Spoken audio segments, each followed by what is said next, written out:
प्रेम से बोलिए उमापति शंकर भगवान की जय।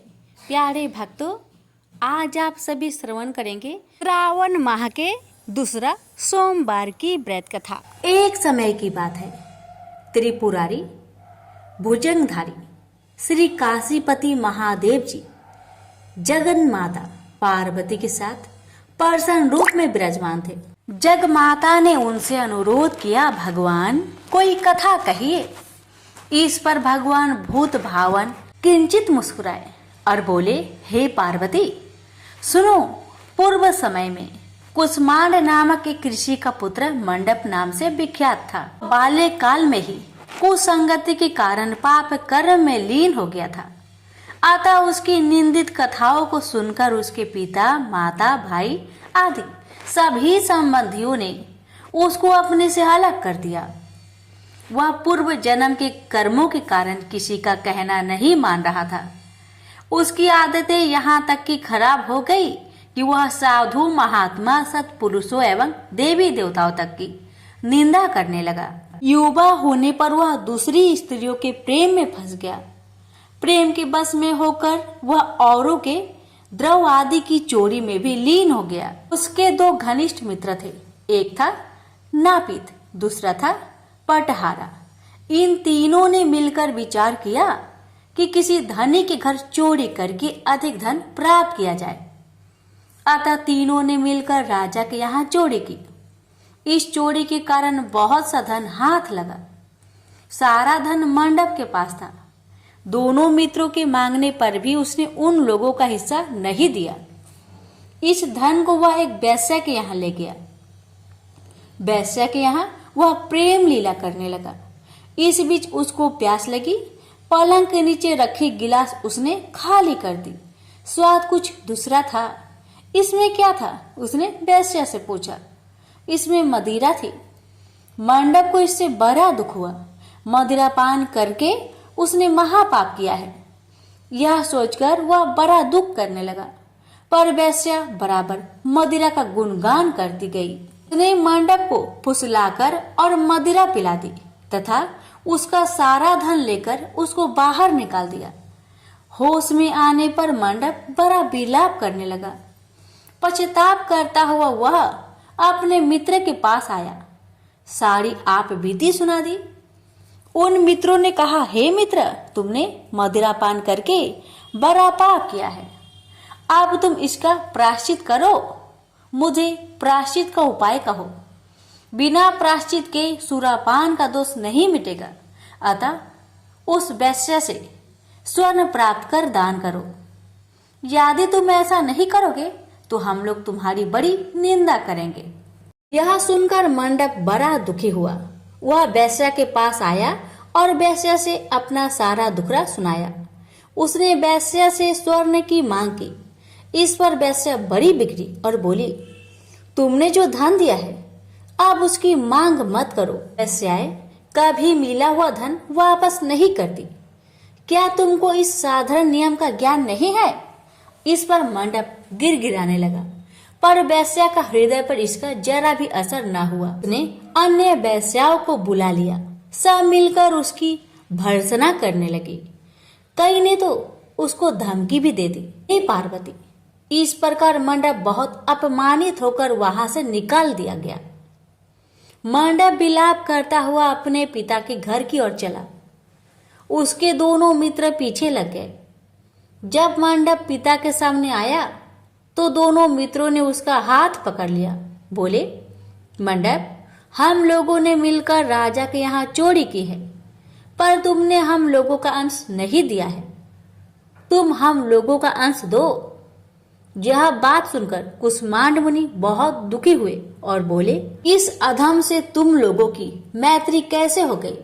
मंडप के मित्रों ने कहा, हे मुने, इसे भाभी ही समझिए। पर न्याय की बात तो यह है कि आपका पुत्र हमारा अंश नहीं दे रहा है। यह सारा धन लेकर एक वैश्या के यहाँ चला गया। उसने सारा धन ले लिया। वह वैश्या वाद विवाद में बड़ी चतुर है। वह धन वापस नहीं करेगी। अतः आप हमारा धन दिलवाइए, अन्यथा हम राज दरबार में गुहार करेंगे। इस पर कुसुमांड मुनि ने अपने पुत्र का हाथ पकड़ लिया। मुनि ने कहा, चलो मैं स्वयं राजा के पास चलता हूँ। न्याय प्रिय और धर्मात्मा राजा के दंड से पाप का नाश हो जाता है। पाप का प्रायश्चित न करने पर नरक यातना भोगनी पड़ती है। इस पर मंडप के मित्रों ने कहा, हे मुने, आप अपने पुत्र को हमारे हवाले कर दे। राज दरबार में आपका जाना ठीक नहीं है। हम लोग इससे निपट लेंगे। इस पर मुनि श्रेष्ठ ने कहा, हे अधम पुत्र, तुम इन लोगों के साथ जाकर राजदंड भोगकर प्रायश्चित करो। तुमने जो किया है बहुत बुरा किया है। आज से तुम मेरे पुत्र नहीं हो और मैं भी तुम्हारा कोई नहीं। जब तक तुम प्रायश्चित करके नहीं आओगे, मैं तुम्हारा मुख नहीं देख सकता। मंडप के मित्र मंडप को अपने साथ ले गए। दूर एक घने जंगल में ले जाकर पहले तो उसकी खूब भर्त्सना की, फिर बाद में उसको पीटना शुरू किया। बेहद पीटने के कारण मंडप बेहोश होकर गिर पड़ा। उसके मित्रों ने समझा कि वह मर गया, अतः उसको मरा हुआ जानकर उसके मित्रगण उसे वहीं छोड़कर चले गए। कुछ देर बाद मंडप को चेत आया तो वह विलाप करता हुआ एक और को चल पड़ा। उसके दोनों मित्र एक मंदिर में रात भर भूखे प्यासे टिके रहे और प्रायश्चित करते रहे। प्रातः वे दोनों उसे देखने के लिए गए कि उसके शरीर की अब क्या गति है। वहां मंडप को न पा उन दोनों को बड़ा आश्चर्य हुआ। फिर तो वे समझ गए कि मंडप मरा नहीं है, वह जीवित है और कहीं चला गया है। उस दिन शिव महात्म्य को जानने वाले लोग पंचकोशात्मक लिंग की प्रदक्षिणा कर रहे थे। मंडप भी उन लोगों के साथ हो गया। यात्रीगण कद्रमेश्वर के समीप रहे। मंडप ने भी वहां रहकर सारी रात जागरण किया। सब यात्रियों ने उसको साधु मान लिया और वह इस बात को भी मान गए कि वह परम शिव कुसुमांड का पुत्र मंडप है। मंडप शिवव्रतधारी परम शिव साधु के रूप में मान लिया गया। मंडप ने शंकर प्रतिमा के समक्ष नृत्य और भजन प्रारंभ कर दिया। सज्जनों ने उसकी भक्ति देखकर उसका बड़ा आदर किया। मंडप भी सत्संग से परम भक्ति भाव वाला हो गया। अब उसको ज्ञान हो गया कि शिव भक्ति के प्रताप से ही उसका इतना आदर हो रहा है। वह सबका प्रिय हो गया। साथ ही भोजन, धन्य धान्य, श्रद्धा भी मिल रही है। मंडप चंडिका देवी के मंदिर में आया। वहां काशी के धार्मिक सज्जनों द्वारा भीम चंडी की पूजा हो रही थी। मंडप का वहां बड़ा आदर किया गया। रात्रि में मंडप ने क्षेत्र महात्म्य कहा और सुना। इसके बाद शिव भक्तों और विष्णु भक्तों ने मिलकर कीर्तन किया। मंडप ने इस नित्य कीर्तन में प्रमुख भाग लिया। इससे प्रसन्न हो सबने मंडप की भूरी भूरी प्रशंसा की। इस प्रकार मंडप का मन शिव में लग गया। हे पार्वती, इस प्रकार मंडप मेरे क्षेत्र की प्रदक्षिणा करने लगा। ब्रह्म हत्या, सुरापान और चौड़े कर्म आदि पापों से छुटकारा पाने के लिए मेरी स्तुति करने लगा। इस प्रकार की आराधना से वह सारे पापों से मुक्त हो गया। देहली विनायक में आकर मंडप जीवा की लोलुपता से मुक्त होकर केवल शिव शिव का उच्चारण करने लगा। उसकी साधना और भक्ति भाव को देखकर सर्वत्र उसका बड़ा आदर और मान सम्मान होने लगा। हे पार्वती, मंडप ने अन्न जल सब त्याग दिया और बार बार विलाप कर कहने लगा कि ब्राह्मण शरीरधारी होकर भी मैंने स्वर्ण की चोरी की, साध्वी माता को ठगा, वेश्यागमन, सूरापान किया, ब्राह्मण शब्द का हनन किया। पश्चाताप से मंडप बेहाल हो गया। हे देवी, मंडप के मन में यह विचार आया कि मेरे क्षेत्र की प्रदक्षिणा करने से वह सारे पापों से मुक्त हो जाएगा। अतः वह काशी काशी शिव शंकर शिव शिव की रट लगाकर अपने पापों का प्रायश्चित करता हुआ मेरे क्षेत्र की परिक्रमा करने लगा। रामेश्वर लिंग में आकर उसने स्नान पूजन किया, सोमनाथ का पूजन किया, सीता और लक्ष्मण के साथ श्री राम जी का पूजन किया। पूजन और भक्ति भाव देखकर सर्वत्र उसकी प्रशंसा हुई। पांडव ने अन्न जल त्याग दिया था। तदनंतर वृषभ ध्वज में आकर स्नान देव पूजन किया। प्रातः काल वरुणा संगम में स्नान किया। मुझे पूछता हुआ वह मेरे मंदिर आया। उसने आकर बड़ा दान पुण्य किया। संतोष मंडप ने साष्टांग प्रणाम किया। वह अनेक महात्मा उपस्थित थे। हे पार्वती, मंडप सबके आगे हाथ जोड़कर खड़ा हो गया और पूछने लगा, हे महात्माओं, मैंने बड़े बड़े पाप किए हैं। आप लोग कृपया यह बतलाइए कि इन पापों से मेरा छुटकारा किस प्रकार होगा। सभी महात्माओं ने कहा, हे मंडप, तुम शिव शक्ति केशव के भक्त हो गए हो। पंचक्रोशमात्मक लिंग प्रदक्षिणा से और शिव कीर्तन से तुम्हारे सारे पाप नष्ट हो गए हैं। इस प्रकार सुन मंडप ने कहा, हे सदस्य गणों, पिताजी ने तो मुझको घर से निकाल दिया है। अब मैं अपने घर कैसे जाऊं और हे मुनि श्रेष्ठों, पिता को कैसे अपना मुख दिखलाऊं। इस पर सबने कहा, अब तुम्हारे सारे पापों का प्रायश्चित हो गया है। तुम सहर्ष घर जा सकते हो। हे पार्वती, इस प्रकार मंडप अपने पिता के घर के सामने आया और शिव शिव शंभो शंभो महादेव महादेव का उच्चारण करने लगा। स्वर सुनकर कुष्मांड मुनि ने अपनी पत्नी से कहा, हे प्रिय, देखो तो कौन द्वार पर शिव का उच्चारण करता हुआ हमें परम सुख दे रहा है। शिव नाम की अमृत वर्षा कौन कर रहा है। मुनि पत्नी ने द्वार पर अपने पुत्र को देखा। हे पुत्र, तुम्हारा आना कैसे हुआ। मंडप ने कहा, हे माता, आपको और पिताजी को महात्मागण बुला रहे हैं। यह सुनकर मंडप की माता अपने पति के पास आई और उनसे सारा वृत्तांत कहा। हे पूज्यवर, आपका पुत्र शिव का नाम रट्टा हुआ द्वार पर उपस्थित है। उसका कहना है कि प्रायश्चित करके वह पवित्र हो गया है। सदस्यगण आपको बुला रहे हैं। वे प्रायश्चित का प्रमाण देंगे। कुष्मांड मुनि दरवाजे पर आए। उन्होंने रुद्राक्षधारी शिव भक्त मंडप को देखा। तुम क्यों आए हो। थोड़े से प्रायश्चित से बड़े पाप का नाश नहीं होता है। मंडप ने कहा, हे पिताजी, इसमें कोई संदेह नहीं है कि मैंने बड़े पाप किए हैं। इतना होने पर भी महात्मागण आपको बुला रहे हैं। मुनि अपनी पत्नी के साथ महात्माओं के पास आए। महात्माओं ने एक स्वर से कहा, हे मुनिवर, आपका पुत्र समस्त पापों से मुक्त हो गया है। कुष्मांड ऋषि ने पूछा, हे मुनि श्रेष्ठों, किस आधार पर आपकी दृष्टि में मेरा पुत्र पाप मुक्त हो गया है। इसने तो बड़े बड़े पाप किए हैं। महात्माओं ने कहा, हे मुनि, इस मुक्ति मंडप के स्वामी श्री भगवान विष्णु है। वही इसका उत्तर देंगे। महात्माओं ने विष्णु भगवान की स्तुति की। इस पर आकाशवाणी हुई, हे स्तुति करने वाले महात्माओं, यह महापापी मंडप जो कुष्मांड मुनि का पुत्र है, अब अपने पापों से मुक्त हो शुद्ध हो गया है। यह साधु संतों के साथ शिव शंकर के क्षेत्र की परिक्रमा कर चुका है। आप कुष्मांड मुनि इसे ग्रहण कर सकते हैं। इस प्रकार हे पार्वती, मंडप को कुष्मांड मुनि आदर पूर्वक अपने घर ले गए। इस कथा को सुनकर माता पार्वती परम प्रसन्न हुई। बोली, प्रभु, आपने यह महत्वपूर्ण कथा कही। इससे कलयुग में प्राणियों का बड़ा भला होगा। कृपा कर इस पर कुछ और प्रकाश डाले।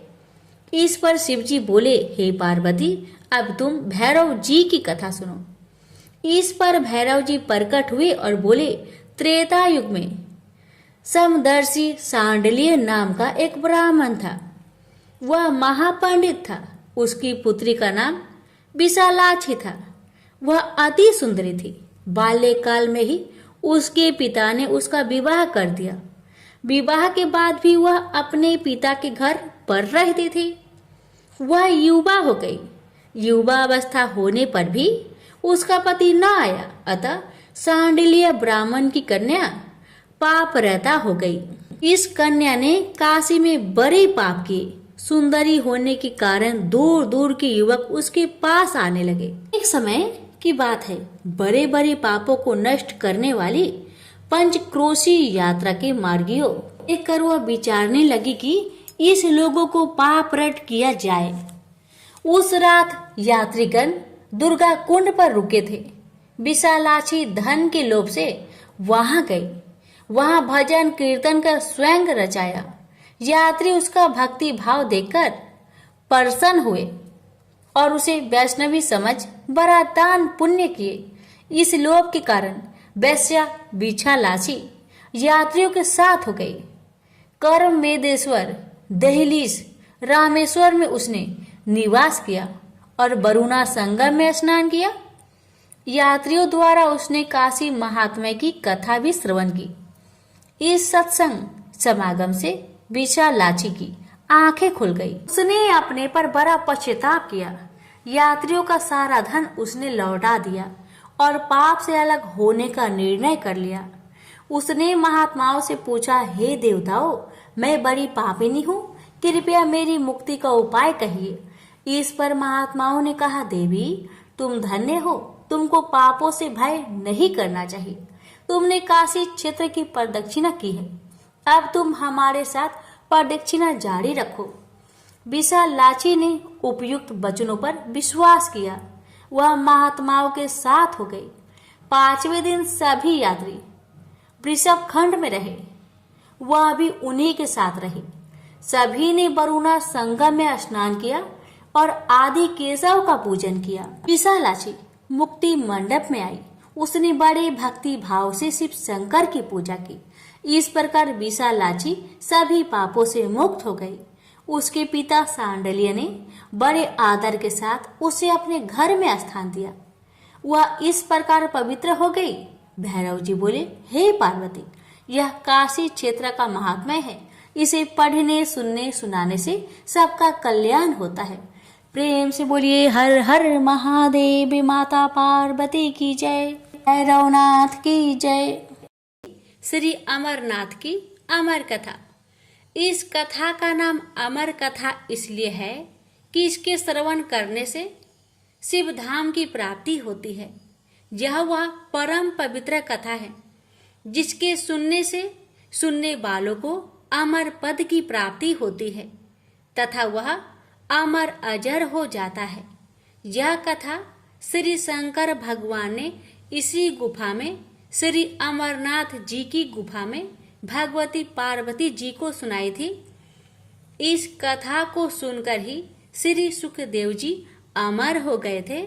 जब भगवान श्री शंकर यह कथा भगवती पार्वती को सुना रहे थे तो वह एक तोते का बच्चा भी इस परम पवित्र कथा को सुन रहा था और इसे सुनकर फिर उस तोते के बच्चे ने श्री सुखदेव स्वरूप को पाया था। सुख संस्कृत में तोता को कहते हैं और इसी कारण बाद में फिर मुनि सुखदेव के नाम से संसार में प्रसिद्ध हुए। यह कथा भगवती पार्वती तथा भगवान शंकर का संवाद है। यह परम पवित्र कथा लोक व परलोक का सुख देने वाली है। शंकर भगवान और जगत माता के इस संवाद का वर्णन भृगु संहिता, तिलमल पुराण, तीर्थ संग्रह आदि ग्रंथों में पाया जाता है। हम यहाँ पर आपके सम्मुख यह परम पवित्र कथा विस्तार पूर्वक रखेंगे। देव ऋषि नारद का कैलाश पर्वत पर आना और श्री पार्वती जी से पूछना कि भगवान शंकर के गले में रुंडमाला क्यों है। एक बार देव ऋषि नारद कैलाश पर्वत पर भगवान श्री शंकर के स्थान पर दर्शनार्थ पधारे। भगवान श्री शंकर उस समय वन विहार के लिए गए हुए थे और भगवती पार्वती यहाँ पर विराजमान थी। श्री पार्वती जी ने देव ऋषि नारद को प्रणाम किया और सादर आसन दिया और बोली, देव ऋषि, आपने यहाँ पधारकर हम पर बड़ी कृपा की, अपने आने का कारण कहिए। देव ऋषि नारद बोले, देवी, मेरा एक प्रश्न है, उसका उत्तर चाहता हूँ। श्री पार्वती ने कहा, कहिए। नारद बोले, देवी, मुझे इस बात का बड़ा आश्चर्य है, भगवान श्री शंकर जो कि हम दोनों से बड़े हैं, उनके गले में रुंड माला क्यों है।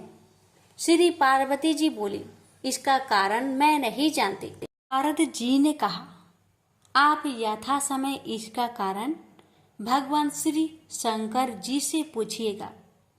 इतना कहकर देव ऋषि नारद वहां से चले गए और उनके जाने के थोड़ी देर बाद भगवान श्री शंकर आ गए और उनके आने पर भगवती पार्वती ने वही प्रश्न उनसे किया।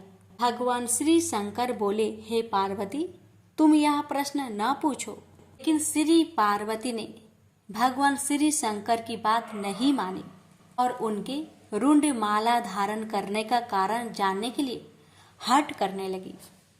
इस पर भगवान श्री शंकर ने कहा, पार्वती, जितने मुंड तुमको इस मुंडमाला में दिखाई दे रहे हैं, यह तुम्हारे ही सिर है। यानी जितने जन्म तुमने धारण किए हैं, उतने ही मुंड मैंने धारण किए हैं। इस पर पार्वती जी ने प्रश्न किया, प्रभु, मेरी तो मृत्यु होती है और आपकी नहीं होती, इसका कारण क्या है? भगवान श्री शंकर बोले, यह सब अमर कथा के कारण है। पार्वती बोली, तो फिर मुझे भी यह अमर कथा सुना दीजिए ना। इस पर श्री शंकर जी ने आसन लगाया और काल अग्नि रुद्र नामक एक गण प्रकट किया और उसे आज्ञा दी, चहु ओर एक ऐसी अग्नि प्रकट करो जिसमें कि जलकर समस्त जीवधारी मर जाए। भगवान शंकर की आज्ञा पाकर काल अग्नि ने ऐसा ही किया और अदृश्य हो गया। जिस आसन पर भगवान श्री शंकर बैठे थे, उसके नीचे एक तोते का अंडा पहले से ही था, जो कि काल अग्नि को दिखाई नहीं दिया। इसके पश्चात भगवान श्री शंकर नेत्र मुद कर एकाग्रचित हो पार्वती जी को अमर कथा सुनाने लगे और पार्वती जी उनके हर वाक्य पर हुक्कारा भरने लगी। धीरे धीरे पार्वती जी को नींद आने लगी। उसी समय उस अंडे में से जीव प्रकट हुआ। श्री पार्वती जी तब तक हुक्कारा देते देते सो चुकी थी। अब उसके स्थान पर तोता हुक्कार देने लगा। जब भगवान शंकर अमर कथा समाप्त कर चुके तो श्री पार्वती जी की आंखें भी खुली। भगवान श्री शंकर ने उनसे पूछा कि क्या उन्होंने अमर कथा सुनी है? श्री पार्वती ने उत्तर दिया कि अमर कथा नहीं सुनी। इस पर भगवान श्री शंकर ने पूछा, तब हुक्कारा कौन देता था? पार्वती जी बोली, मुझे नहीं मालूम। अब भगवान श्री शंकर ने इधर उधर देखा तो उनको एक तोता दिखाई दिया, जो कि उनके देखते ही देखते उड़ गया। भगवान शंकर उठकर पीछे दौड़े। वह तोता उड़ता उड़ता तीनों लोकों में गया, लेकिन उसको कहीं जगह नहीं मिली। श्री व्यास देव की पत्नी अपने घर के द्वार पर बैठी जम्हाई ले रही थी। बस तोता उनके पेट में चला गया।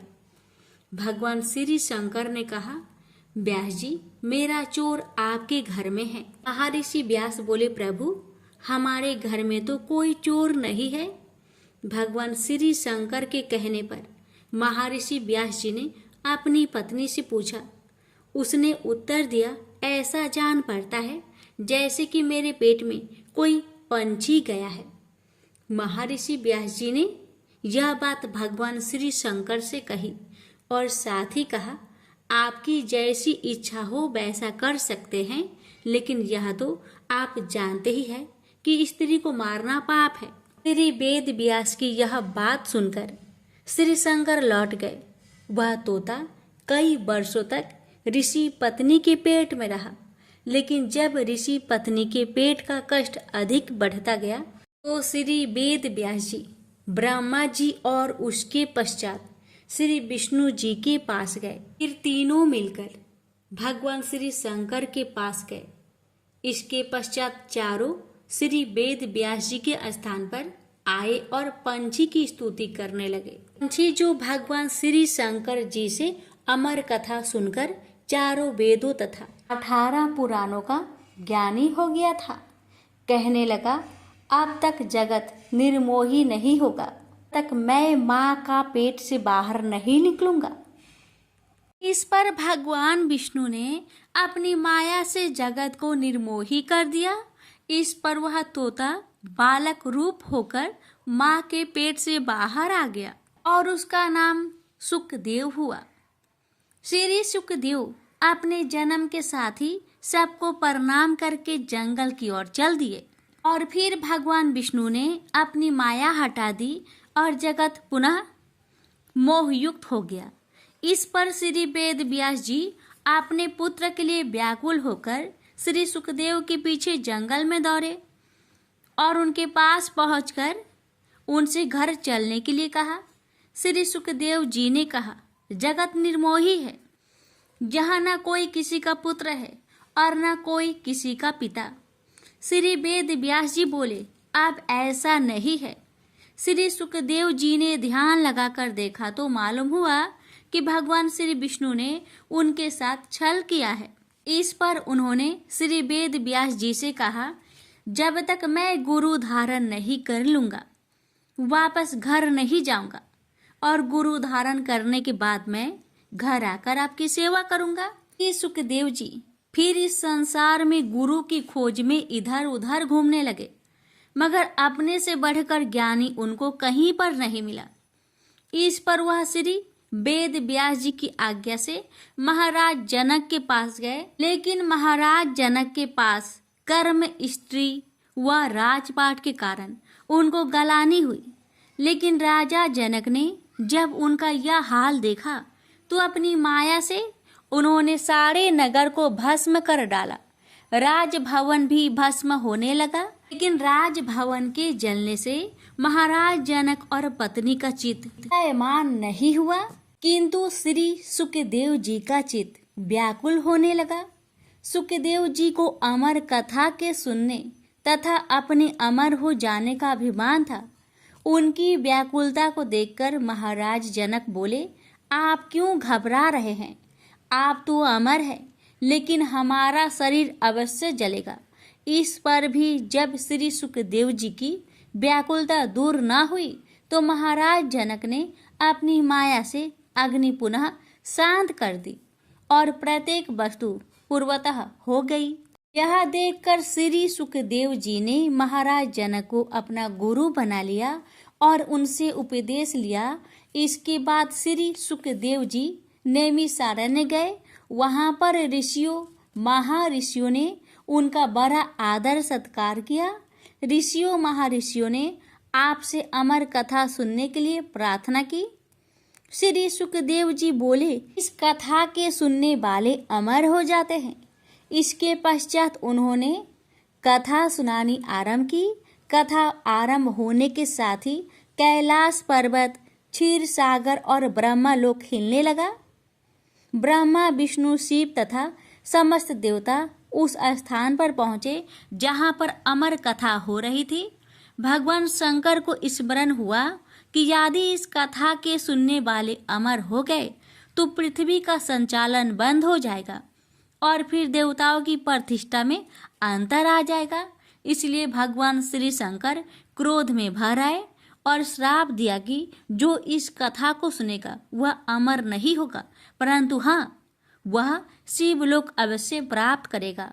प्रेम से बोलिए हर हर महादेव। भोलेनाथ, आपकी कथा कहने वाले, सुनने वाले, हुक्कार भरने वाले सभी पर अपनी कृपा सदा सर्वदा बनाए रखना। प्रेम से बोलिए हर हर महादेव। किसी नगर में एक धनी व्यापारी रहता था। दूर दूर तक उसका व्यापार फैला हुआ था। नगर के सभी लोग उस व्यापारी का सम्मान करते थे। इतना सब कुछ संपन्न होने के बाद भी वह व्यापारी बहुत दुखी था, क्योंकि उसका कोई पुत्र नहीं था, जिस कारण अपने मृत्यु के पश्चात व्यापार के उत्तराधिकारी की चिंता उसे हमेशा सताती रहती थी। पुत्र प्राप्ति की इच्छा से व्यापारी प्रत्येक सोमवार भगवान शिव का व्रत पूजा किया करता था और शाम के समय शिव मंदिर में जाकर शिव जी के सामने घी का दीपक जलाया करता था। उसकी भक्ति देखकर माँ पार्वती प्रसन्न हो गई और भगवान शिव से उस व्यापारी की मनोकामना पूर्ण करने का निवेदन किया। भगवान शिव बोले, इस संसार में सबको उसके कर्म के अनुसार फल की प्राप्ति होती है। जो प्राणी जैसा कर्म करते हैं उन्हें वैसा ही फल प्राप्त होता है।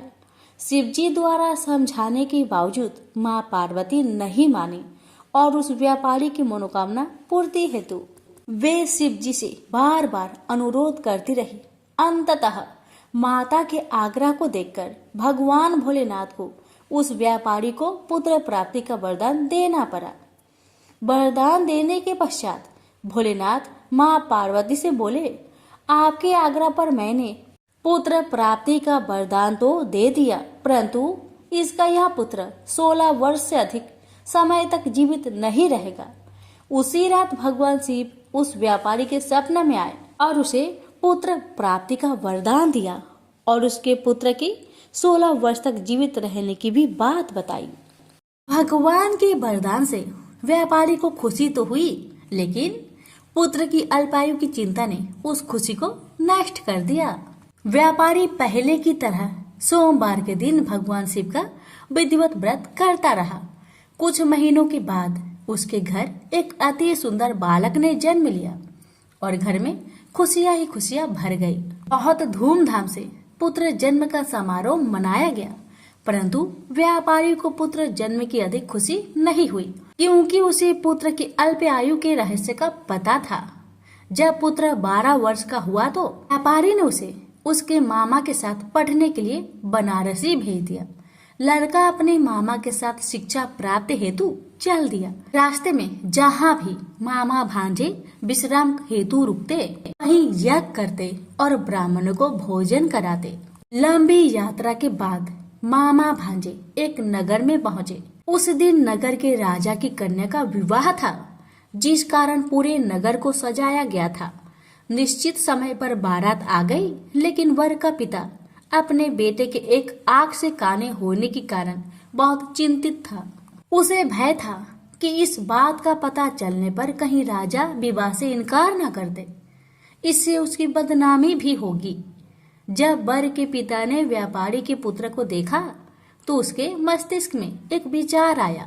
उसने सोचा, क्यों ना इस लड़के को दुल्हा बनाकर राजकुमारी से विवाह करा दूं। विवाह के बाद इसको धन देकर विदा कर दूंगा और राजकुमारी को अपने नगर ले जाऊंगा। वर के पिता ने लड़के के मामा से इस संबंध में बात की। मामा ने धन मिलने की लालच में वर के पिता की बात को स्वीकार कर ली। लड़के को दूल्हे का वस्त्र पहनाकर राजकुमारी से विवाह कर दिया गया। राजा ने बहुत सारा धन देकर राजकुमारी को विदा किया। शादी के बाद लड़का जब राजकुमारी के साथ लौट रहा था तो वह सच नहीं छिपा सका और उसने राजकुमारी के ओढ़ने पर लिख दिया, राजकुमारी, तुम्हारा विवाह मेरे साथ हुआ था।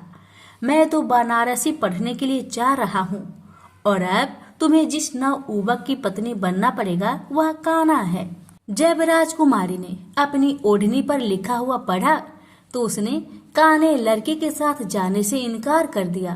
राजा को जब ये सब बातें पता लगी तो उसने राजकुमारी को महल में ही रख लिया। उधर लड़का अपने मामा के साथ बनारसी पहुंच गया और गुरुकुल में पढ़ना शुरू कर दिया। जब उसकी आयु 16 वर्ष की हुई तो उसने यज्ञ किया। यज्ञ की समाप्ति पर ब्राह्मणों को भोजन करवाया और खूब अन्य वस्त्र दान किए। रात को वह अपने शयन कक्ष में सो गया। शिव के वरदान के अनुसार शयन अवस्था में ही उसके प्राण पेखरू उड़ गए। सूर्योदय पर मामा मृत भांजे को देखकर रोने पिटने लगा। आसपास के लोग भी एकत्र होकर दुख प्रकट करने लगे। लड़के के मामा के रोने विलाप करने के स्वर समीप से गुजरते हुए भगवान शिव और माता पार्वती ने भी सुने। माता पार्वती ने भगवान से कहा, प्राणनाथ, मुझे इसके रोने का स्वर सहन नहीं हो रहे। आप इस व्यक्ति के कष्ट को अवश्य दूर करें। भगवान शिव ने माता पार्वती के साथ अदृश्य रूप में समीप जाकर देखा तो भोलेनाथ माता पार्वती से बोले, यह तो उसी व्यापारी का पुत्र है जिसे मैंने 16 वर्ष की आयु का वरदान दिया था। इसकी आयु पूरी हो गई है। माँ पार्वती ने फिर भगवान शिव से निवेदन कर उस बालक को जीवन देने का आग्रह किया। माता पार्वती के आग्रह पर भगवान शिव ने उस लड़के को जीवित होने का वरदान दिया और कुछ ही पल में वह जीवित होकर उठ बैठा। शिक्षा समाप्त करके लड़का मामा के साथ अपने नगर की ओर चल दिया। दोनों चलते हुए उसी नगर में पहुंचे जहां उसका विवाह हुआ था। उस नगर में भी यज्ञ का आयोजन किया। समीप से गुजरते हुए नगर के राजा ने यज्ञ का आयोजन देखा और उसने तुरंत ही लड़के और उसके मामा को पहचान लिया। यज्ञ के समाप्त होने पर राजा मामा और लड़के को महल में ले गया और कुछ दिन उन्हें महल में रखकर बहुत सा धन वस्त्र आदि देकर राजकुमारी के साथ विदा कर दिया। इधर भूखे प्यासे रहकर व्यापारी और उसकी पत्नी बेटे की प्रतीक्षा कर रहे थे। उन्होंने प्रतिज्ञा कर रखी थी कि यदि उन्हें अपने बेटे की मृत्यु का समाचार मिला तो दोनों अपने प्राण त्याग देंगे। परंतु जैसे ही उसने बेटे के जीवित वापस लौटने का समाचार सुना तो वह बहुत परेशान हुआ। वह अपनी पत्नी और मित्रों के साथ नगर के द्वार पर पहुंचा। अपने बेटे के विवाह का समाचार सुनकर पुत्र वधू राजकुमारी को देखकर उसकी खुशी का ठिकाना न रहा। उसी रात भगवान शिव ने व्यापारी को सपने में आकर कहा, हे श्रेष्ठी, मैंने तेरे सोमवार व्रत करने और व्रत कथा सुनने से परेशान होकर तेरे पुत्र को लंबी आयु प्रदान की है। पुत्र की लंबी आयु जानकर व्यापारी बहुत प्रसन्न हुआ। शिव भक्त होने तथा सोमवार का व्रत करने से व्यापारी की सभी मनोकामनाएं पूर्ण हुई। इसी प्रकार जो भक्त सोमवार का विधिवत व्रत करते हैं और व्रत कथा सुनते हैं उनकी सभी इच्छाएं पूरी होती है। उनसे बोलिए उमापति शंकर भगवान की जय। श्रवण करेंगे शिव चालीसा। जय गणेश गिरिजा सोवन मंगल मूल सुजान, कहत अयोध्या दास तुम देहु अभय वरदान। जय गिरिजापति दीन दयाला सदा करत संतन प्रतिपाला, भाल चंद्रमा सोहत नीके कानन कुंडल नाग फनीके। अंग गौर सिर गंग बहाए, मुंड माल तन छार लगाए, वस्त्र खाल बाघंबर सोहे, सभी को देखी नाग मन मोहे। मैना मातु की हवी दुलारी, वाम अंग सोहत छवि न्यारी, कर त्रिशूल सोहत छवि भारी, करत सदा शत्रुन क्षयकारी। नंदी गणेश सोहे तह कैसे, सागर मध्य कमल है जैसे, कार्तिक श्याम और गणराव या छवि को कहे जात न काऊ। देवन जब ही जय पुकारा, तब ही दुख प्रभु आप निवारा, किया उपद्रव तारक भारी, देवन सब मिली तुम ही जुहारी। तुरंत सडानन आप पठायो, लमनी मेष महामारी गिराओ। आप जलंधर असुर संहारा, सूयस तुम्हार विदित संसारा। त्रिपुरासुर सन युद्ध मचाई, सब ही कृपा कर लीन बचाई। किया तप ही भगीरथ भारी, पूरब प्रतिज्ञा तासु पुरारी। दानिन मह तुम सम कोई नाही, सेवक स्तुति करत सदाही। वेद नाम महिमा तौ गाई, अकथ अनादि भेद नहीं पाई। पर कट्टी उधती मंथन में ज्वाला, जरत सुरासुर भय विहाला। किन्ही दया तह करि सहाय, नीलकंठ तब नाम कहाई। पूरन रामचंद्र जबे किन्हा, जीत के लंक विभीषण तिन्हा। साहस कमल में हो रहे धारी, किन्हा परीक्षा तब ही पुरारी। एक कमल प्रभु राखे उजोई, कमल नयन पूजन चाह सोई। कठिन भक्ति देखी प्रभु शंकर, भय प्रसन्न दिए इच्छित वर। जय जय जय अनंत अविनाशी, कारत कृपा सबके घटवासी। दुष्ट सकल नित मोहि सतावे, भ्रमत रहो मोहि चरनावे। त्राहि त्राहि में नाथ पुकारो, यो ही अवसर मोहि अनुबारो। हे त्रिशूल शत्रुन को मारो, संकट से मोहि आन उबारो। माता पिता भ्राता सब होई, संकट में पूछत नाही कोई। स्वामी एक है आस तुम्हारी, आए हरहु मम संकट भारी। धन निर्धन को देत सदा ही, जो कोई जाचे सो फल पाही। स्तुति की है विधि करे तुम्हारी, क्षमहु नाथ अब चूके हमारी। शंकर हो संकट के नाशन, मंगल कारण विघ्न विनाशन। योगी यति मुनि ध्यान लगावे, शारद नारद शीस नवावे। नमो नमो जय नमः शिवाय। सुर ब्रह्मादि के पार न लाए, जो यह पाठ करे मन लाई, तापर होत है शंभु सहाय। प्रिनिया जो कोई हो अधिकारी, पाठ करे सो पावन हारी। पुत्रहीन कर इच्छा जोई, निश्चय शिव प्रसाद ते ही होई। पंडित त्रयोदशी को लावे, ध्यान पूर्वक होम करावे। त्रयोदशी व्रत करे हमेशा, ताके तनय नहीं रहे कलेसा। धूप दीप नेवत चढ़ावे, शंकर सम्मुख पाठ सुनावे। जन्म जन्म के पाप नसावे, अंत धाम शिवपुर में पावे। कहे अयोध्या दास आस तुम्हारी, जानी सकल दुख हरहु हमारी। नीति नेम कर प्रताही, पाठ करो चालीसा। तुम मेरी मनोकामना, पूर्ण करो जगदीश। प्रेम से बोलिए हर हर महादेव। माता पार्वती की जय।